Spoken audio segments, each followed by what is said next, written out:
This plant that I'm about to eat contains a toxic substance that has loads of industrial applications. For example, it's used for cleaning and bleaching wood and metal. It can be used in agriculture as a pesticide and herbicide, and yet this plant is safe to eat for the vast majority of us. It packs a punch with its refreshing citrusy taste that's somewhere between lemon and apple peel. It's sour, but I think in a nice way, and it's called common sorrel. You'll find it in established grassland areas and open woodlands where the woodland floor is grassy, pretty much all year round as well. There's maybe a couple of weeks after it flowers when it can be hard to find, but otherwise it's generally available all year round. Its big flavour makes it great in salads, certain desserts, and as a replacement for lemon juice in certain recipes like wild garlic pesto. Sorrel soup is another thing that can be made. One thing to be aware of though is that this plant contains quite high levels of oxalic acid, which is the toxin I mentioned earlier. Oxalic acid is present in many foods that we eat, but it is present at quite high levels in common sorrel. High quantities of oxalic acid can cause conditions like kidney stones, which is why oxalic acid is technically classed as a toxin. But for the record, you would have to eat literally bucket loads of common sorrel on a regular basis for something like that to happen. That said, if you already have conditions like kidney stones or gout,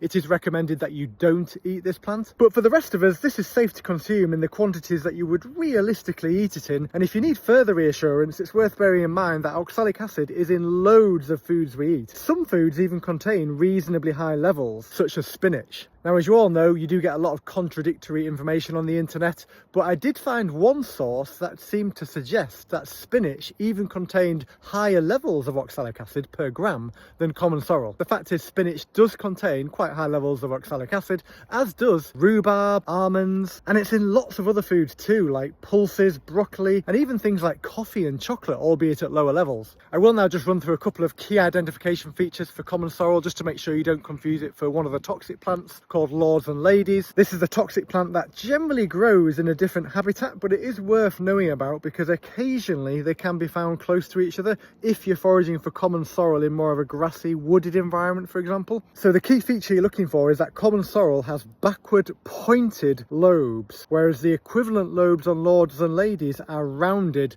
not pointed. So just to reiterate, common sorrel has backward pointed lobes, whereas lords and ladies has backward rounded lobes. Common sorrel also grows as a rosette with one leaf per stem, and that's important because there is another vaguely similar and mildly toxic plant called meadow bindweed, which grows a bit more like a vine with many leaves on a stem, often producing a tangled mass. So you're looking for it to be growing in grassland, in a rosette. The leaves can be long and arrow-shaped when they're bigger and older, or small and more rounded when younger, but in all cases they will have backward pointed lobes and one leaf per stem.